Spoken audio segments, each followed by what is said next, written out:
Okay, so I know what you're thinking. Look at the location. And Bernie's in beach garb. We're going to do another episode where somebody picks the 10 albums they'd take with them to a desert island. But no, we're not. We're going to talk about a musician who lives that lifestyle. He comes off as a beach bum. After all, his songs are about bars, girls, drinks, hurricanes, and flip-flops. But on top of that, he's a best-selling author and a shrewd businessman. You want to find out who he is? All right then, let's drop the needle.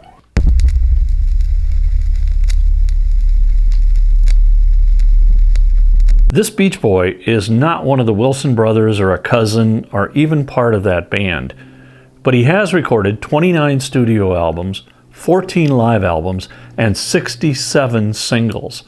But he started his career in Nashville as a correspondent for Billboard magazine. What we're going to talk about in this episode are his albums that are referred to as his Key West albums.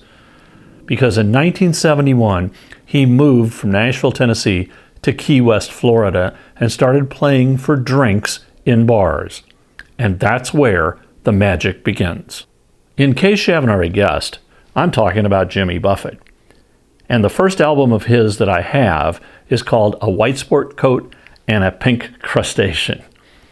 And it was recorded in 1973. Now, it was actually recorded in Nashville. Turns out this is his third album, but since his first two were on small labels and never got much distribution, even he refers to this as his first record. There are tons of great songs here that show you the path that Jimmy will take. Humor and great hooks. I like The Great Filling Station Holdup, Grapefruit, Juicy Fruit, Cuban Crime of Passion, They Don't Dance Like Carmen No More, and of course, Why Don't We Get Drunk? The album was 43 on the country charts, but it didn't chart on the popular charts. His second album came out the next year in 1974, Living and Dying in Three-Quarter Time. Here are the standouts: Pencil Thin Mustache, the big hit, Come Monday, The Wino and I Know, and God's Own Drunk. Living and Dying in Three-Quarter Time topped out at 176 on the charts, and Jimmy followed it the same year with another album, A1A, named after the iconic highway that goes through Florida and down to Key West. I like Door Number 3, which happens to be based on the show Let's Make a Deal.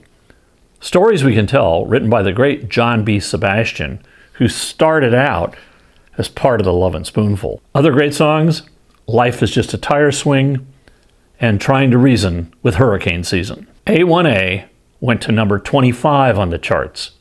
Jimmy was on a roll. He followed this in 1976 with his next album, Havana Daydreaming. Great songs are There's a Woman Going Crazy on Caroline Street, My Head Hurts, My Feet Stink, and I Don't Love Jesus, The Captain and the Kid, Havana Daydreamin', Something So Feminine About a Mandolin, and the great Jesse Winchester song, Defying Gravity. Despite all these great songs, Havana Daydreaming could only hit 65 on the charts.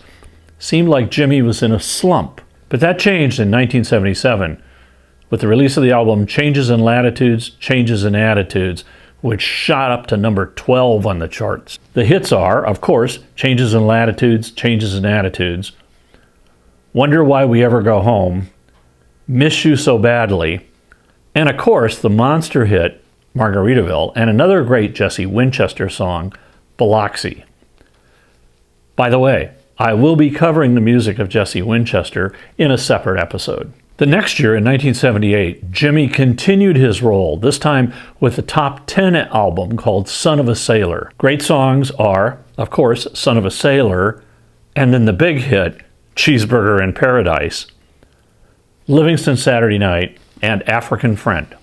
Then, like every other artist, Jimmy had to release a live album. In this case, it's a double album, and it's called You Had to Be There.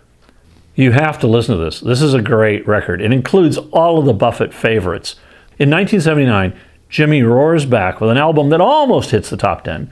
It stalls at number 14, Volcano. There are a lot of fan favorites on this, including Fins, Volcano, and Boat Drinks. Jimmy's made a life on the road. He continually tours, except the pandemic has stopped that, but he's looking forward to it again. But basically what he says is, at every concert, there are 10 songs that he must play or the fans will kill him. And those 10 songs are Margaritaville, Come Monday, Fins, Volcano, A Pirate Looks at 40, Cheeseburger in Paradise, Why Don't We Get Drunk, Changes in Latitudes, Changes in Attitudes, It's 5 o'clock somewhere, One Particular Harbor, and most often the list is expanded to include Brown-Eyed Girl, the old Van Morrison hit, Son of a Sailor, and Southern Cross, the Crosby, Stills, and Nash song. As I mentioned at the start, besides being an accomplished musician, Jimmy is also a best-selling author. His first book, Tales from Margaritaville, was written in 1989. And then in 1992, he followed up with a book of fiction called Where is Joe Merchant?, which is an enjoying read. And then in 1998, he releases A Pirate Looks at 50. And all three of these books became #1 bestsellers, making him one of the few authors who's had a #1 bestseller in both fiction and nonfiction. In 1996, Jimmy was piloting his seaplane, Hemisphere Dancer, when a very infamous incident occurred. On board, he had Bono from U2, his wife and their children, and he was flying over Jamaican airspace. Now, the Jamaican police thought the plane was smuggling drugs, and so they attempted to shoot it down. The plane was riddled with bullet holes. Fortunately, no one got hit. And today, if you go to the Margaritaville restaurant in Orlando at Universal City Walk, the plane is on display there, and you can still see it and the bullet holes. Another great book that Jimmy didn't write, but he was greatly influenced by it, was Don't Stop the Carnival, written by Herman Wouk. He and Jimmy collaborated on a short-lived musical based on this book, but that never made it to Broadway. I recommend the book. It's a great read, and I can definitely see Jimmy playing the lead role. Speaking of playing roles, Jimmy is also an accomplished actor. He's appeared in 30 films and 52 television roles. And probably the most famous uncredited cameo of his is in the 2015 film Jurassic Park, where he grabs a couple of margaritas and runs from the dinosaurs. Besides being a successful recording artist, songwriter, best-selling author, he also owns a bunch of restaurants in the Margaritaville chain and previously Cheeseburger in Paradise. Okay, some personal Jimmy Buffett stories. Well, my wife and I remember clearly when we were first dating or just first married, going to see Jimmy Buffett one summer afternoon where he played outside at the Greek Theater in Los Angeles. It was a tremendous show. My memory is a little fuzzy here, but it seems like the opening act was Joni Mitchell, or maybe James Taylor, but you get a sense of the vibe that afternoon. And then a couple of years ago, before this pandemic came crashing down, we saw him again, but this time it was in Las Vegas. And he put on a tremendous show, and the Parrot Heads were out in force. So if you get a chance to see Jimmy Buffett in the future, go. You will definitely have a great time. And Jimmy has said he's looking forward to seeing all the Parrot Heads again. And you know what, Jimmy? We're looking forward to seeing you. In the meantime, everybody, stay safe and keep a rockin'. If you liked this episode, hit the like button, and you can also leave me a comment down below, and I'll respond to you. If you subscribe, we'll let you know when future episodes come out. Most of the albums that I talk about can be found at your local vinyl store or on eBay.